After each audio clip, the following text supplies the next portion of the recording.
One of the hardest things to get right in business is hiring. Hiring the right employees is paramount if your team is going to be a winning one, or a profitable one, at least. Today's guest is going to tell us the 3 things millennials look for when searching for jobs, and how staying in your lane could yield higher profits. Stay right here because you do not want to miss today's guest. Welcome to this edition of Peak Performers Podcast with your host, Thor Conklin. Thor will be sharing the necessary tools, strategies, and psychology you'll need to become a peak performer in any area of your life or business.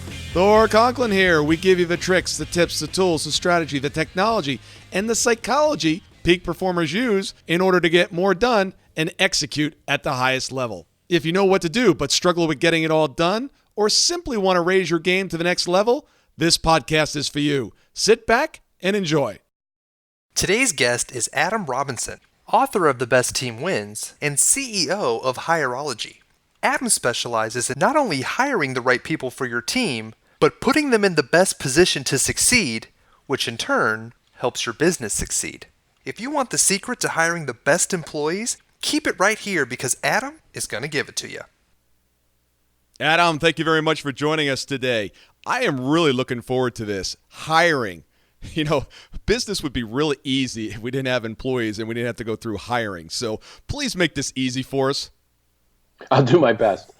Thank you. You know, every entrepreneur that I work with, this is an area that constantly comes up. They are completely frustrated with the hiring process, retaining employees, training employees.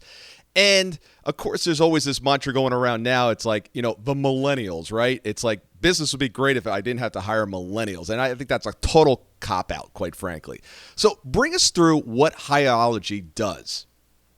Well, Higherology is a web-based talent acquisition and retention platform that gives business owners and their managers everything they need to be good at the people side of their business, from a hosted career site through to connection to job boards, interview guides, assessments, tests, drug and background screens, onboarding tools, and payroll. It's everything in one package for one monthly subscription. And what do you mean by a career site? Explain that. Think about recruiting as a sales and marketing process. So it's no different than your market-facing website, so your .com site. If your brand is the promise you're making to your market and you express that through your website, your employment brand is the promise you make to the labor market in your particular industry or geography. And it's very difficult to have a brand without a dedicated career site for your business. And so one of the things we've seen be really successful as a tactic for companies is to build out their own dedicated 2 to 3 page career website that explains to the employment market what it is that you promise as an employer and what it means to work for you. Interesting. So would it be just a link off of your regular website that would then go to this other site? Generally speaking, it's a careers page that either launches as a microsite or subdomain, or an area within your website that has subpages. But it is a dedicated area that can be indexed by search engines that help tell your story as an employer. Interesting. So what do we need to have on these career sites? Well, there are 3 things that this generation cares about. When you mentioned millennials, which will, in short order, be 65% of the U.S. workforce, right? So we've moved beyond thinking about millennials as something that we have to deal with and more as this is the largest demographic of consumers in job applicants in the market, right? So we have to pay attention. This generation expects 3 things. They expect, number 1, career growth. If I come to work for you, what potential exists for me to grow within your company? That's the number 1 thing that they look for. The second thing they look for is pay clarity. What's in it for me financially and benefits-wise if I come to work for you? Spell it out for me. Don't make me guess. And then third is communicate to me that your business provides balance. There's really no such thing as work life. It's just life. People, they don't change personas. This generation is not a different person at work or at home. It's all just life. It's integrated. I walk around with my life, my social network, my circles are in my pocket. I I am talking to them all day long, at work, outside of work, in work, whatever. It's fully integrated now. And so communicating to me that I can have a balanced life as a result of working for you is really important. And so those three things need to be addressed in an employment side. Thank you so much for saying that. I hear that all the time about this work-life balance, and I'm always dispelling that myth. It's not a balance. If it's a balance, and the two are like on conflict at each other, right? So I love that. It's about life, and that's spot on. Tell me some of the things that you see employers and entrepreneurs make with regards to making mistakes in these three areas. So career growth, where do we drop the ball on this? Well, it's going to sound overly simple, but the ball gets dropped because we don't market the career path. One of the organizations that I like to look to as an example of one of the best ways to do this is Enterprise Holdings. I mean, for 25 years, Enterprise Holdings, Enterprise Rent-A-Car, has been the single largest employer of college graduates in the United States, new college grads, every single year for 3 decades nearly. Now, that job, the Enterprise Management Training Program, is park cars, wash cars, get yelled at, and basically never see your family again. The hours are crazy. And by the way, do it at the airport and in the basement of apartment buildings in major cities. That as a job description doesn't sound great. But what Enterprise does not do at the career fair is start off their pitch by telling you, this job kind of sucks. And it's going to be really tough. You're going to have to park and wash cars at the airport at 4 a.m, 6 days a week in a suit. It's just, people are going to yell at you. It's just really, it's awful, but it's stable and we have jobs. Would you like a job? That's not their pitch. Their pitch is, I understand that the next 2 years of your career, these first 2 years, are really critical for you, and you're concerned about where you start your career. So if you give me 5 minutes of your time, I will explain to you how after 2 years with Enterprise, one of two amazing outcomes will happen. One, you'll either be the most marketable person in this market, and I will set you up for success in whatever you do next. Or two, you'll become a lifer with Enterprise, and only about 10% of people actually do that. But by the age of 30, you'll be making $500,000 a year.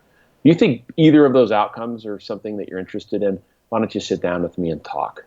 Oh, by the way, here's the job. It's a very different approach, and they're hugely successful with it. And when I say employment brand and what's in it for me, that's an example of how to do it right.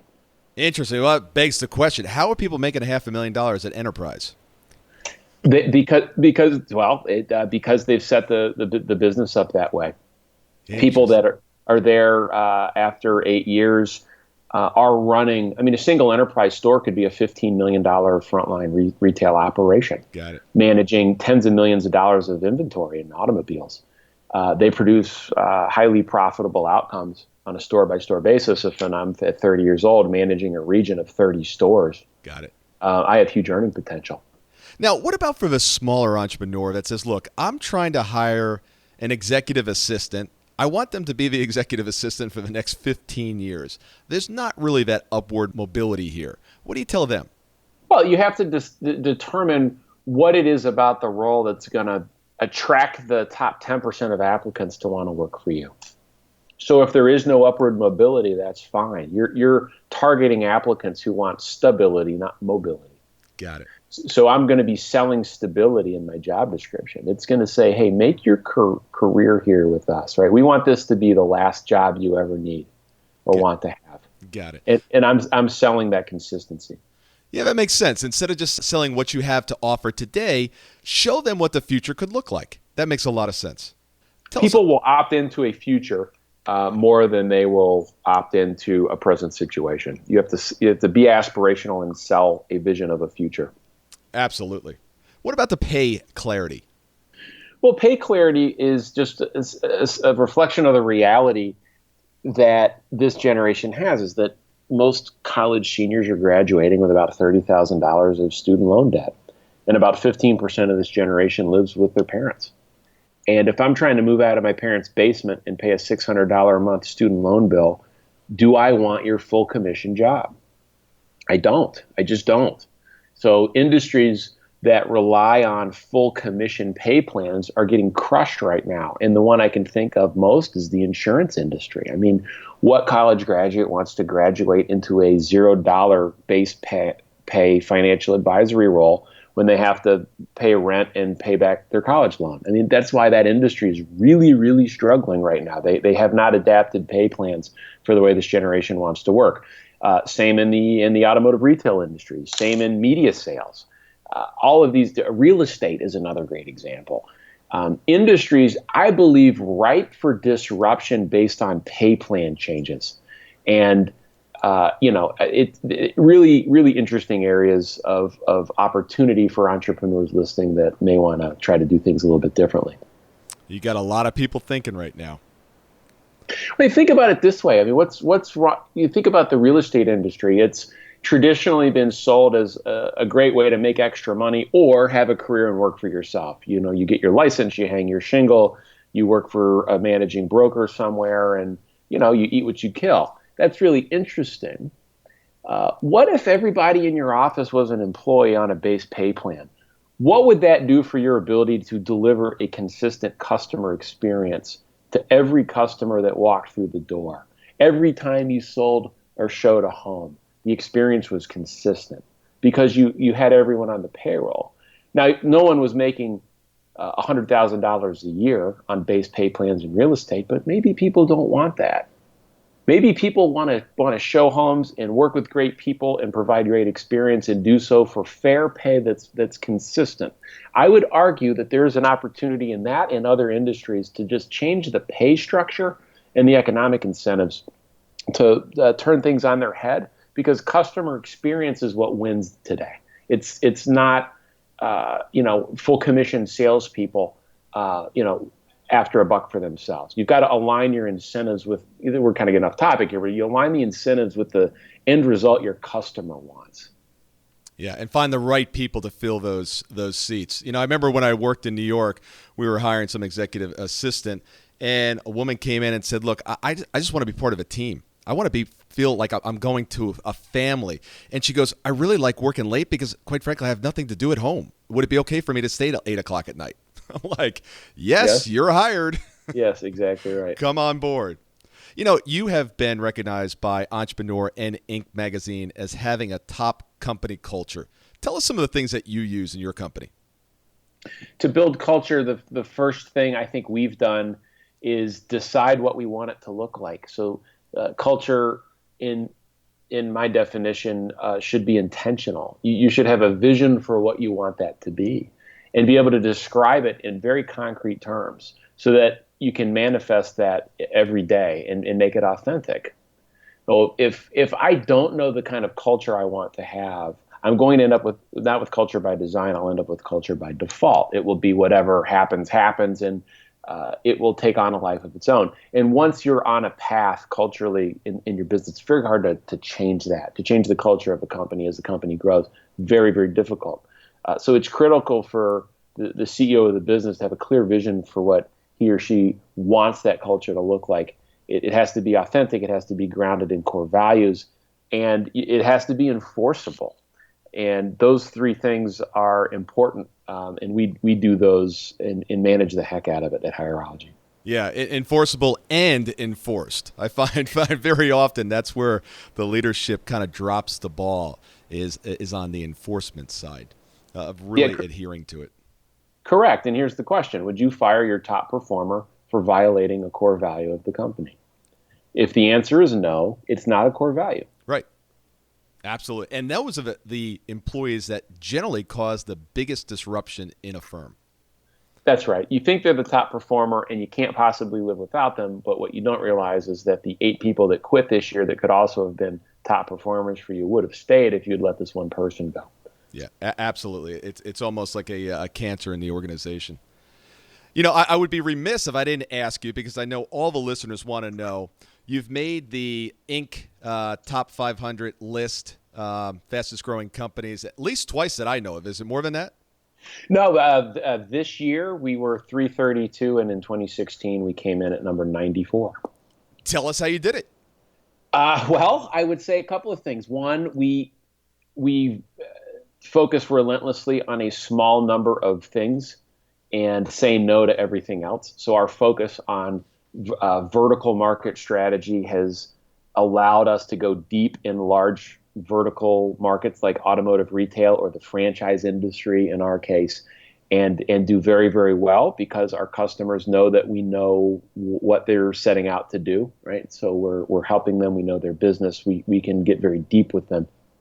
So focus on industry is important. And I think we've been relentlessly focused with product fit. We're successful when we say no to things. And it may be counterintuitive, but I've learned over the years that success is tied to your ability to say no to things that may be exciting or have high potential, but are distracting or non-core to what you're trying to do. Because these distractions, while exciting to the founder or CEO, can be exhausting and frustrating to the team that you've put in place to execute those ideas.